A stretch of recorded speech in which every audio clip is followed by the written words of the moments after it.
un podcast Binge Audio.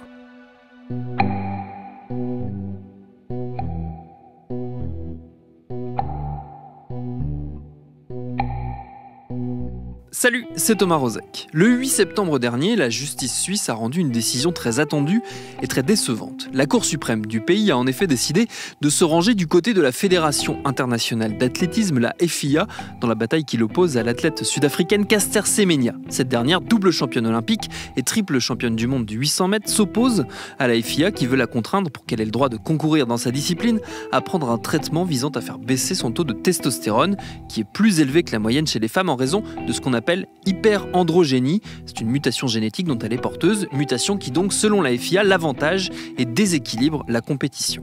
Un point de vue qui vient confirmer la tendance très nette qu'ont les fédérations à vouloir contrôler le corps des athlètes femmes, et ce depuis toujours par des examens, des tests toujours plus envahissants, une vraie tradition qu'il n'est pas totalement déplacé de qualifier de misogyne et à laquelle nous avions consacré un épisode en février 2019, épisode que je vous propose de réécouter. Bienvenue dans Programme B. Et c'est ma camarade Mélanie Wanga qui était aux commandes de cet entretien avec Anaïs Beauhuon. Elle est professeure des universités en sciences et techniques des activités physiques et sportives, on dit aussi les STAPS, à l'université de Paris-Sud. Elle est aussi autrice de Tests de féminité dans les compétitions sportives, une histoire classée X, un livre paru aux éditions 9e en 2012. La discussion avec Mélanie avait commencé très logiquement sur le sens que l'histoire de Caster Semenya a pour les fédérations d'athlètes. Je crois qu'il faut commencer par dire que c'est un scandale. Et à mon avis, c'est un scandale qui va marquer l'histoire du sport du XXIe siècle.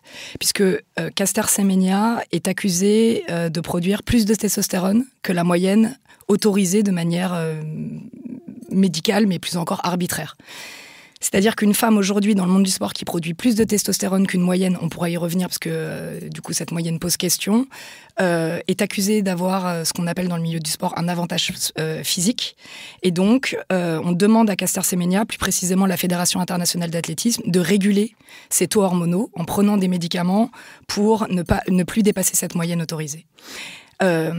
Pour la troisième fois dans l'histoire du sport, puisqu'on pourra y revenir également, il y a eu certaines sportives qui ont refusé ces règlements.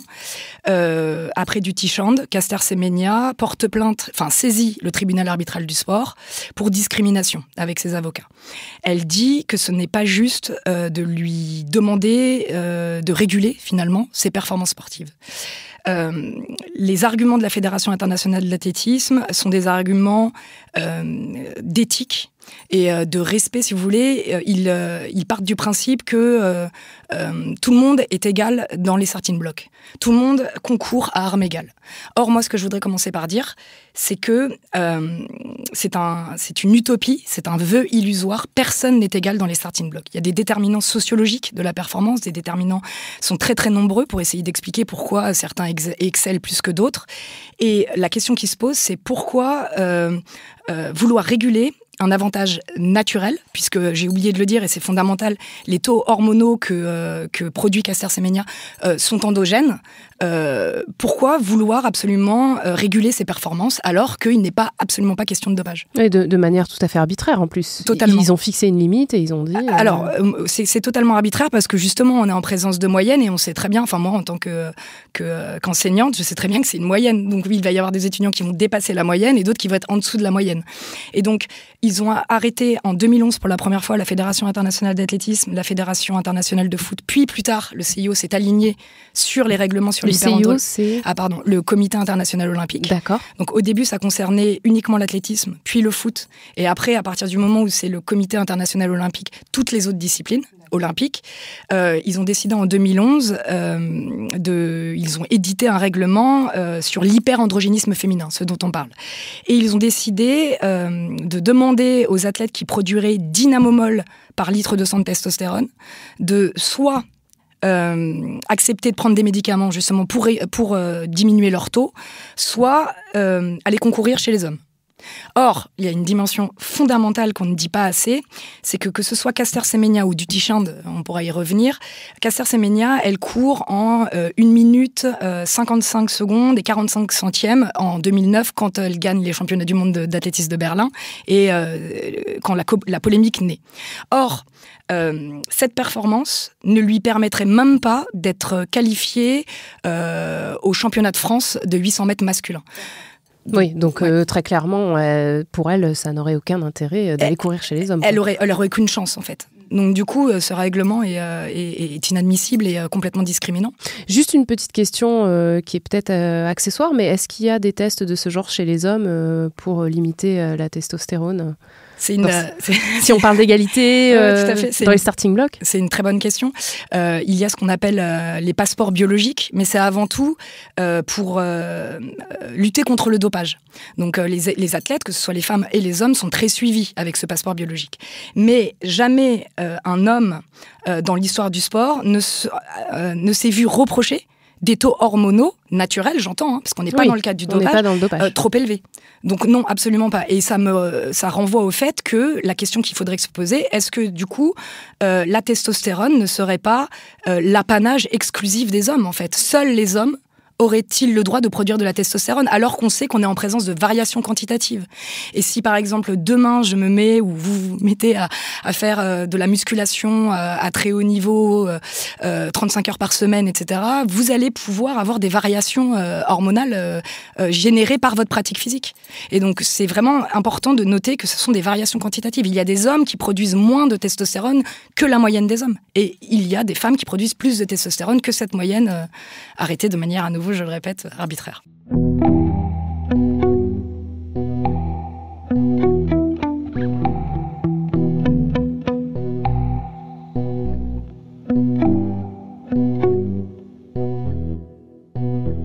Alors, quand même, les tests de féminité, ça existe depuis quelque temps dans le sport. J'aimerais bien que vous nous éclairiez un petit peu sur d'où ça vient, à quoi ils sont censés servir, et peut-être nous en expliquer un peu la logique, je mets des guillemets, ou du moins le fonctionnement. Du coup, moi, je suis socio-historienne et j'ai fait ma thèse, mon doctorat, pas sur les tests de féminité, mais sur les discours médicaux et la difficile accession des femmes aux activités physiques et sportives de 1880 à 1922, au moment où elles mettent leur corps en mouvement.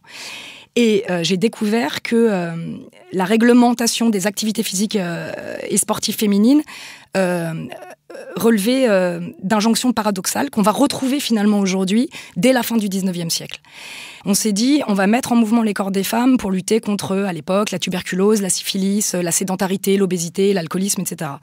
Mais plus encore, alors c'est un peu complexe, mais je vais essayer de le rendre simple, il y avait le courant lamarckien, qui consistait à penser que la transmission, si vous voulez, des caractères acquis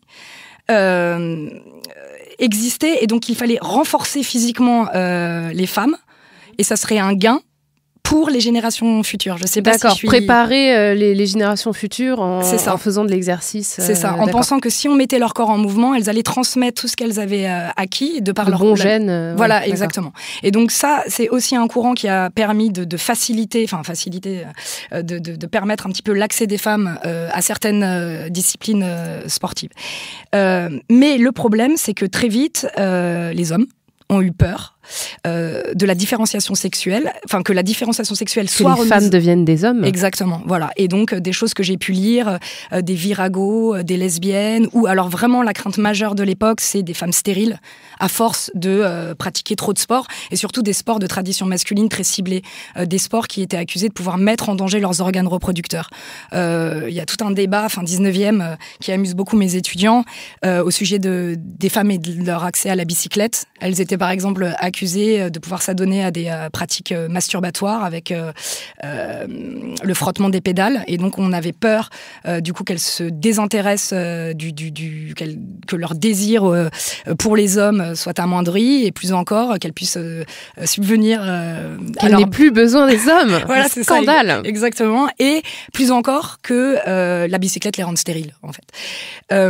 Et du coup ça a été très difficile, du coup je perds mon argumentaire, mais l'accès, il y a une vraie injonction paradoxale qui consiste à dire faites du sport, mais ne devenez pas trop masculine, trop virile, surtout ne vous désintéressez pas du désir masculin, et pensez à vous reproduire. C'est vraiment très clair dans tous les discours médicaux que j'ai pu lire à la fin du 19e siècle. Et du coup, les tests de féminité sont arrivés à ce moment-là ? Voilà. En fait, il est important de noter que le sport transforme, bouleverse les morphologies. À nouveau, si vous vous mettez à faire beaucoup de rugby pendant des années, votre corps va changer, va être transformé par la pratique. Et donc, on a vu arriver dans les années 30 des femmes qui sortaient des critères normatifs de la féminité, et très vite, on leur a reproché d'être trop puissantes, trop musculeuses, trop poilues. J'ai même trouvé dans des archives en 1948 un dirigeant sportif qui reproche à une femme d'avoir des trop grands pieds. Et donc, il en conclut le fait que ça ne peut pas être, je cite, entre guillemets, une vraie femme. Et le soupçon s'est très vite porté sur ces femmes en pensant au pire que c'était des hommes déguisés qui concouraient chez les femmes, ou au mieux, mais je dis ça très ironiquement, des femmes, et je cite à nouveau, non authentiques. Et donc, dans l'objectif vraiment avoué des fédérations de respecter cette bicatégorisation sexuée et d'empêcher les hommes de concourir chez les femmes, ils ont mis en place, pour la première fois en 1966, au championnat d'Europe de Budapest d'athlétisme, ce qu'on appelle des tests de féminité, mais le vrai terme qui a été utilisé à l'époque, ce sont et ça a du sens, des contrôles de sexe. Le mot contrôle s'applique bien pour le coup à ce que c'est, quoi. La première forme de ces contrôles sont des tests gynécologiques et morphologiques. C'est-à-dire que toutes les athlètes devaient se présenter devant 3 médecins et montrer clairement leurs organes génitaux. On leur imposait vraiment des contrôles gynécologiques pour être sûr que leurs organes génitaux sont bien des organes génitaux dits féminins. Et on ne se contentait pas de ça, il leur faisait passer des tests de force. Donc elles devaient souffler dans une sorte de spiromètre afin d'évaluer leur capacité respiratoire. Elles devaient presser dans une poire, un dynamomètre, afin d'évaluer leur puissance musculaire, qui devait rester en deçà de celle estimée masculine. Donc c'est vraiment des tests morphologiques et gynécologiques pour définir ce qu'on attend, entre guillemets, d'une vraie femme autorisée à concourir. Et la définition pure, du coup, c'est d'être en dessous d'un homme en termes de force. Exactement. Ouais. Inférieur physiologiquement. On partait du principe qu'une femme doit être, ce qui peut expliquer aujourd'hui la situation actuelle. En fait, ça renvoie à mes premières recherches. Très vite, j'ai dû travailler sur quelque chose qui est fascinant, mais en même temps qui est ahurissant. C'est et ça renvoie à votre question, qu'est-ce qu'une, et je mets des guillemets, vraie femme autorisée à concourir. Et en fait, ce dont je m'aperçois, c'est plus les instances dirigeantes sportives, médicales cherchent à définir ce que doit être une vraie femme autorisée à concourir, moins ils trouvent. Parce que au début, donc on vient de le voir, ils ont essayé de prouver qu'une vraie femme était une vraie femme parce qu'elle avait des organes génitaux visuels dits féminins et une force et une puissance musculaire, une capacité respiratoire en deçà de celle estimée masculine.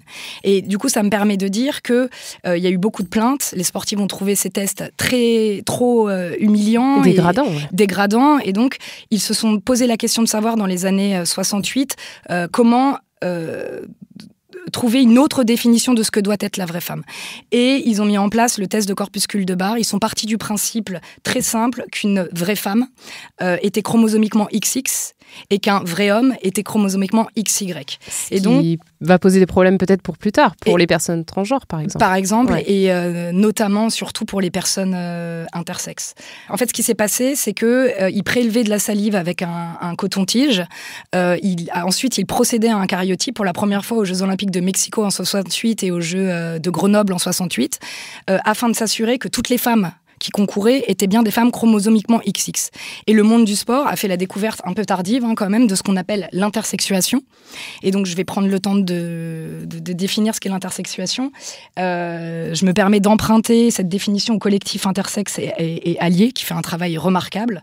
Et donc l'intersexuation, ce sont des personnes intersexes qui sont nées avec des caractères sexuels, génitaux, gonadiques, donc testicules et ovaires, ou chromosomiques, qui ne correspondent pas aux définitions binaires type des corps masculins ou féminins. Et si vous voulez, ils disent que intersexe est un terme coupole qui englobe les expériences d'être né avec un corps ne correspondant pas à ce que la société attribue au masculin et au féminin. Et le monde du sport a découvert ça. Et donc, à travers ces tests, ils se sont aperçus que certaines femmes pouvaient être XXY, XY, et qu'il y avait une infinité de possibilités de différenciation chromosomique. Ils ont dû être très surpris, effectivement. Effectivement, et ça a créé énormément de choses dont on parle très peu. On a pu dire à des athlètes, des très jeunes athlètes, qu'elles sortaient du champ des femmes femmes et qu'elles n'étaient plus justement, je reprends ce terme très fort qui ressort quand on travaille sur ces questions, qu'elles n'étaient plus des vraies femmes parce qu'elles avaient, si vous voulez, et ça à nouveau je cite, un chromosome de trop. Et donc elles ont été exclues des compétitions, on les a empêchées de concourir. Elles n'ont pas pu concourir tout court. Non. Et du coup, il y a eu énormément de drames très peu connus dans l'histoire du sport chez ces athlètes qui ont soit arrêté la compétition, soit pour certaines fait des tentatives de suicide, puisque je vous laisse imaginer ce à quoi ça renvoie d'apprendre après des années d'abnégation et de sport de haut niveau, qu'on vous fasse un test et qu'on ne comprenne pas l'inanité du test et qu'on vous dise non, vous n'êtes pas une vraie femme, vous n'êtes pas autorisée à concourir. Donc il y a eu énormément de drames dans l'histoire du sport, je passe vite. Ils ont d'abord, ce qui est intéressant quand même, c'est qu'ils ont d'abord essayé de chercher le deuxième X pour définir ce qu'était une vraie femme. Ils se sont aperçus que ça ne fonctionnait pas. Et au lieu de s'arrêter, en 90, ils ont décidé d'aller chercher le Y. Pour dire, voilà, une vraie femme, ce n'est pas un deuxième X, si vous voulez, mais ce qui n'est pas une femme, c'est quelqu'un qui a un Y. D'accord. Or, c'est absolument... En creux, ils ont essayé. Exactement. Et en fait, c'est ahurissant parce qu'ils savaient dès le départ que certaines femmes pouvaient être XXY ou XY. Et donc, ils ont arrêté les tests chromosomiques en 2000, pour la première fois au JO de Sydney. Et aujourd'hui, ce qui se passe, ils se réservent le droit de faire passer des contrôles de genre, parce qu'ils appellent ça, à l'époque, dans les années 90-2000, des contrôles de genre, uniquement en cas de, je n'ai pas peur de le dire, de soupçon visuel. C'est-à-dire que c'est ce qui est arrivé à Caster Semenya. Si vous avez une femme qui sort des critères normatifs de la féminité, qui n'est pas mince, imberbe, gracieuse, fine, élégante, et j'ai envie de vous dire, dans ses gestes, mais aussi dans ses tenues, on a beaucoup reproché en 2009 à Caster Semenya de porter un Bermuda, en gros un cycliste, au lieu d'une culotte, contrairement à ses autres concurrentes. Et ça a quand même été des arguments qui ont été repris pour justifier le fait qu'elle n'était pas une vraie femme. Donc c'est vraiment aller très très loin. Et donc, à la limite, avant, j'ai envie de dire, c'était peut-être, je me risque cette comparaison, mais peut-être plus juste, parce que toutes les femmes étaient obligées de passer ces tests de féminité chromosomique. Or, aujourd'hui, c'est uniquement si une femme était jugée trop forte, trop douée, trop performante. Aujourd'hui, on la cible. Ou alors, j'ai l'impression que pour Caster Semenya, c'est plus le cas, qu'elle sort des critères normatifs d'une féminité que d'ailleurs, je dis occidentale. On pourra y revenir. Et aujourd'hui, qu'est-ce qu'on teste ? Ce ne sont plus les chromosomes, mais le taux de testostérone. D'accord. Est-ce qu'aujourd'hui, on a toujours ces tests gynécologiques que vous avez évoqués un peu plus tôt ? Ça existe encore ? Alors, sous quelle forme ? C'est une très bonne question. Normalement, non. C'est fini. D'ailleurs, ça a vraiment créé beaucoup de scandales dans les archives, dans tout ce que j'ai pu lire. Mais j'ai rencontré au cours de mes enquêtes une championne du monde de ski dans les années 90. Je fais exprès de rester évasive parce que elle m'a demandé de respecter l'anonymat, qui m'a dit dans les années 90, elle avait passer ces tests gynécologiques. Donc, ce sont potentiellement des pratiques qui continuent à exister dans le milieu du sport pour savoir et essayer d'évaluer ce qu'est une vraie femme. D'accord. Ok. Vous pensez que cette affaire, du coup, Caster Semenya, si elle aboutit, est-ce qu'elle a des chances de changer quelque chose ? Est-ce qu'elle peut marquer peut-être un précédent, en fait, dans le monde du sport et changer en fait ces règles de test de féminité. Alors tout à fait. Moi, je voudrais dire que donc ça fait très longtemps que je travaille sur ces questions et quand j'ai appris que Caster Semenya saisissait le tribunal arbitral du sport, parce qu'il faut quand même pas oublier que ça fait une dizaine d'années maintenant qu'on la poursuit, qu'on l'accuse de ne pas être une vraie femme et qu'on l'empêche d'exceller et de concourir. Et du coup, c'est déjà pour moi un signal très fort qu'elle saisisse le tribunal arbitral du sport et qu'elle dise, comme en son temps Maria José Patino, une athlète espagnole qui s'était elle aussi battue pour être réhabilitée en tant que vraie femme, ou alors plus récemment Dutty Chand en 2015. C'est un signal très fort et je pense et j'espère que Caster Semenya va gagner comme Dutty Chand a gagné en 2015. Pourquoi ? Parce qu'en fait, comment voulez-vous que le tribunal arbitral du sport décide de réguler un avantage naturel plutôt qu'un autre? C'est-à-dire que s'il décide de réguler les taux hormonaux chez les femmes, alors il va falloir également, puisqu'on le sait, qu'une grande taille peut être un avantage physique en saut en hauteur ou en basket, réguler, faire des compétitions, des catégories de taille, ou alors je pourrais multiplier à l'infini ces avantages, ces soi-disant avantages physiques qui sont, à mon avis, constitutifs du sport de haut niveau et que l'on célèbre chez les hommes.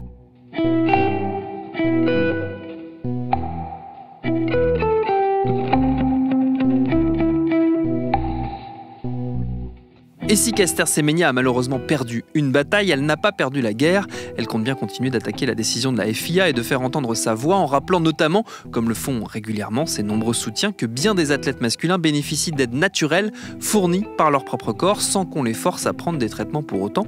C'est le cas par exemple du nageur Michael Phelps qui produirait moins d'acide lactique que ses adversaires, ce qui lui permet de fournir de plus gros efforts et de récupérer plus vite. Mais lui, vous comprenez, c'est un prodige. Merci à Mélanie Wanga et à son invité Anaïs Bohuan pour cet épisode de Programme B qui avait été à l'époque réalisé par Vincent Hiver.